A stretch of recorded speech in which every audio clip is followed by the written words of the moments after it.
Então, né, vamos aqui para finalizar o livro de 1 Reis. Paramos aqui no capítulo 20, vai falar agora que Acabe ele vai enfrentar ali o rei da Síria. Então o rei da Síria chegou diante de Acabe e disse assim, olha, eu quero sua prata, eu quero seu ouro, as suas mulheres, os seus filhos, é tudo meu. E Acabe num primeiro momento ele vai dizer assim, não, tudo bem, eu aceito. Só que quando ele conversa com o povo vai dizer assim, não, você não vai deixar essas coisas acontecerem, não. Então, um profeta chegou até ele e vai dizer assim que havia 30 jovens, 32, né, jovens da província de Acabe, ali, do reino de Israel, que iria ali, lutar ali por ele, né, e derrotar ali o rei da Síria, juntamente com outros 7.000 homens que os ajudaria. Então, eles partiram, né, ao meio-dia. Enquanto isso, Ben-Hadad, o rei da Síria, ele estava na sua tenda ali se embriagando. Então, naquele momento ali, né, esses 32 ali, jovens guerreiros, mas os 7.000 eles vêm e atacam os sírios e derrotam eles. Acontece que no primeiro momento Israel vence ali, mas esse mesmo profeta que havia profetizado, né, quem é que ajudaria ali Acabe nessa batalha? Ele agora vai chegar e vai dizer assim, olha, os sírios eles vão atacar, no ano que vem eles vão atacar. Os conselheiros ali dos sírios disseram assim, olha, os deuses dos israelitas, eles são deuses das montanhas. Então a gente tem que pegar eles, vencer eles no plano. Então agora eles vão tentar, né, fazer essa batalha ali para poder vir no lugar plano para lutar ali contra os israelitas. O profeta então vem a Acabe e vai dizer que mais uma vez eles vão vencer. E assim os sírios, eles, né, mesmo no plano, eles vão e vencem agora ali e matam 100.000 sírios. Alguns sírios eles fugiram para uma cidade chamada Efec. E acontece que as muralhas dessa cidade elas vão desabar ali, matando mais 27.000 sírios.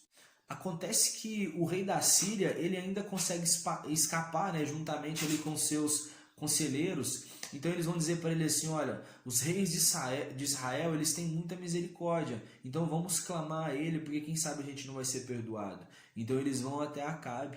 Quando Acabe recebe eles vão dizer assim, que isso? Ben-Hadad ele é meu irmão, vamos fazer um acordo aqui, né? Então o rei da Síria agora, né, chamado Ben-Hadad, ele vai fazer ali esse acordo ali com Acabe e vai dizer assim, olha, você pode comercializar lá em Damasco, na minha cidade, pode ficar tranquilo. Então eles fazem esse acordo ali.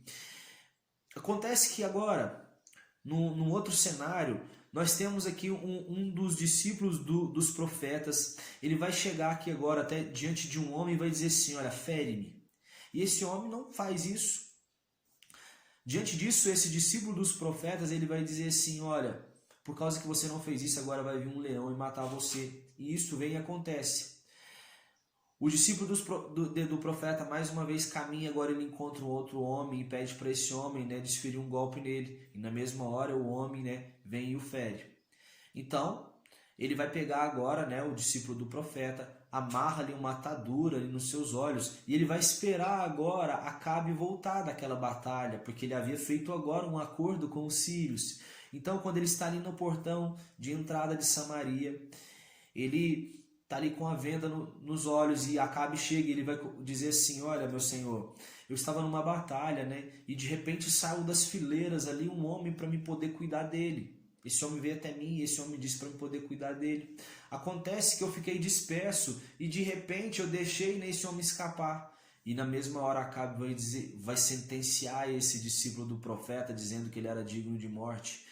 Na mesma hora também o discípulo do profeta, ele tira a venda dos olhos e vai dizer a Acabe, olha, você fez um acordo ali com um homem que era para você ter destruído. Você que merece uma sentença. Então nisso, né, Acabe ele sentiu e voltou para sua casa ali todo irritado, né, com essa profecia.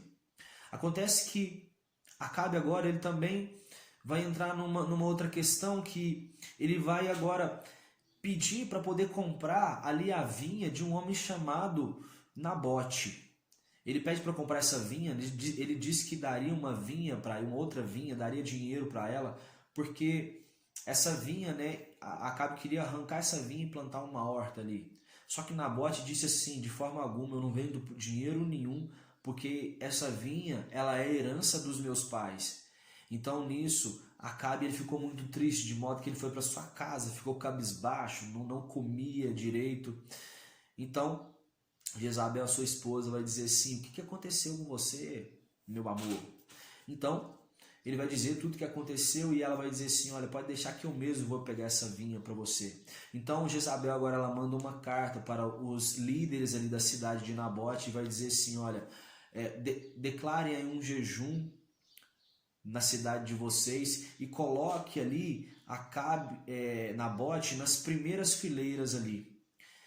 E assim aconteceu. Aqueles homens proclamaram um jejum. Nabote agora estava ali no meio do povo. E a Bíblia vai dizer que levantou ali 2 homens, né, filho de Belial, blasfemando ali contra Nabote, dizendo que ele tinha, né, falado mal de Deus. Então naquele momento ali, Nabote ele foi sentenciado ali à morte, né, por esse falso testemunho desses filhos de Belial. Então agora, né, Jezabel vai chegar para Acabe e dizer assim: agora você pode ficar com a vinha. Então Acabe agora ele vai visitar essa vinha. E quando ele vai visitar essa vinha, Deus vai dizer para Elias: vai agora lá nessa vinha e você vai falar ali com Acabe. E Elias vai dar uma mensagem ali agora para Acabe, dizendo para ele: olha, da mesma forma que aconteceu com Jeroboão, com a casa de Jeroboão, com Baasa, com a casa de Baasa, assim vai acontecer com você. Os teus filhos que morrerem ali na cidade, os cães lamberão o sangue dele, e os que morrerem no campo, as aves comerão ali os corpos dele. Então uma sentença ali para ele. Só que nesse momento Acabe, ouvindo essa sentença de Elias agora, ele ouviu aquela sentença daquele discípulo do profeta, mas ficou indiferente, foi irritado. Mas agora ouvindo de Elias, ele vai agora rasgar suas vestes, ele vai começar a andar no meio do povo cabisbaixo. E isso Deus entendeu que foi um sinal de que ele estava arrependido. Então Deus agora vai prometer ali que não vai destruir Acabe, né? Mas que o império do filho dele, né, teria ali grandes ali problemas. Então acontece que houve 2 anos de paz entre Síria e Israel. Então o rei Josafá, que era o rei ali em Judá, ele visitou Acabe. E quando ele visitou Acabe, Acabe vai dizer que uma cidade chamada Ramote de Gileade pertencia a ele. E propõe a Josafá assim: Josafá, você não quer ir comigo para a gente tomar essa cidade não, dos sírios? Então Josafá diz assim: olha, a gente até vai, mas vamos consultar os profetas. Então eles vão consultar ali os 400 profetas ali que estavam com Acabe. E aí eles dizem: nossa, vocês podem subir contra o rei da Síria, porque certamente vocês terão vitória. Só que Josafá, Josafá que era o filho do rei Asa, e rei em Judá, e ele vai dizer assim: olha, será que não tem outro profeta para a gente consultar não? E Acabe vai dizer: tem sim, só que esse homem só profetiza coisas ruins sobre mim. Então Josafá vai dizer assim: não, mas vamos chamar ele. E aí, naquele momento ali, né, alguns mensageiros vão ali entregar essa mensagem para Micaías. Os 2 reis estão ali de frente ao portão de Samaria, cada um sentado em seu trono, e com os 400 profetas ali profetizando coisas boas para eles. E esses mensageiros vão dizer assim: olha, os profetas estão profetizando coisas boas, viu, Micaías, sobre os reis. Eu, se fosse você, fazia o mesmo. E Micaías vai dizer assim: olha, eu não vou fazer nada que não seja da vontade do Senhor, que não seja o Senhor dizendo. Então Micaías até surpreende, porque quando ele chega diante dos reis, ele vai dizer assim: olha, podem ir, porque certamente vocês vão vencer a batalha. Então o rei Josafá levanta e diz assim: olha, diga somente a verdade, sabe? Só fale o que Deus mandou te falar. E nisso agora Micaías ele se encoraja a dizer que ele teve uma visão do Senhor. O Senhor estava ali junto com seus anjos, e um anjo se levanta assim dizendo que ele colocaria um espírito enganador na boca dos profetas de Acabe. Então, nesse mesmo momento que Micaías acaba de contar essa visão que ele teve, Micaías diz assim: olha, o povo seu, Acabe, ele anda como ovelhas que não tem pastor. Sabe, você não tem essa direção.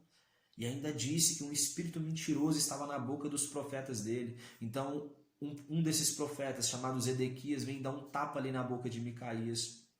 E aí, naquele momento, né, ele vai dizer assim: olha, como que o espírito, né, de Deus saiu de mim e foi parar na tua boca?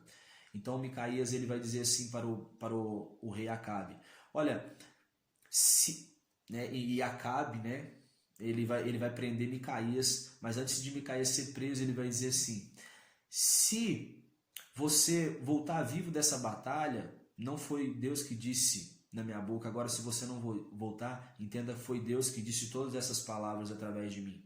Então, Acabe e Josafá eles vão ali para a batalha. Acabe nem veste as suas roupas reais de rei, mas Josafá ele vai e veste. Então eles vão para a batalha. Mas a Bíblia é clara em dizer que os sírios eles estavam procurando matar somente ali a Acabe. Então os sírios até chegaram ali a perseguir ao rei Josafá. Só que quando eles chegaram próximo ali de Josafá, Josafá dá um grito, de modo que os sírios ali retornam, porque eles queriam pegar Acabe. E aí a Bíblia agora vai dizer que um dos soldados sírios atira uma flecha a esmo e de repente ela vai na caída, ela acerta ali entre as armaduras ali do rei Acabe, atingindo ele, de forma que ele ficou gravemente ferido. E não tinha como ele ir embora da batalha, porque a batalha estava muito ali pesada naquele momento. Então Acabe ele morre ali no seu carro de guerra. A Bíblia diz que depois que os seus soldados eles vão até ali um poço em Samaria, onde as prostitutas tinham o costume de ir se banhar, e ali eles lavam ali o carro de guerra, né, limpando todo aquele sangue, e ali os cães, né, eles começam ali a lamber toda aquela água com sangue, cumprindo ali aquela profecia, né, que tinha dito ali sobre a vida de Acabe. Então, Acabe, né, esse é o final da vida dele, o seu palácio, né, a Bíblia vai dizer que o seu palácio era todo revestido ali de marfim, e o seu filho Acasias reinou em seu lugar. Josafá, ele andou nos caminhos, né, do seu pai. Contudo, ele não destruiu ali os altares idólatras. Ele viveu em paz com o rei de Israel, né? Esses dois reinos ficaram em paz no tempo dele. Ele expulsou os prostitutos cultuais sodomitas e ele mandou construir navios para buscar ouro em Ofir. Contudo, nenhuma embarcação dele conseguiu, né, trazer ouro, porque elas sempre naufragavam. Então Acasias, o filho de Acabe, ele oferece ali marinheiros, né, para Josafá, mas Josafá ele vai e não aceita. Josafá, o seu filho Jeorão, né, assume ali em seu lugar. E finaliza aqui o livro de 1 Reis falando, né, sobre Acasias, o filho de Acabe, que ele governou 2 anos em Israel e ele seguiu os mesmos caminhos, né, de seu pai Acabe e de sua mãe Jezabel. Então é isso aí, pessoal, né? Nós finalizamos aqui o livro de 1 Reis e espero que vocês, né, tenham gostado bastante, que a gente possa continuar essa caminhada aí cada dia mais aprendendo um pouco sobre a palavra do Senhor. É isso aí, fiquem todos com Deus, um abraço e até mais.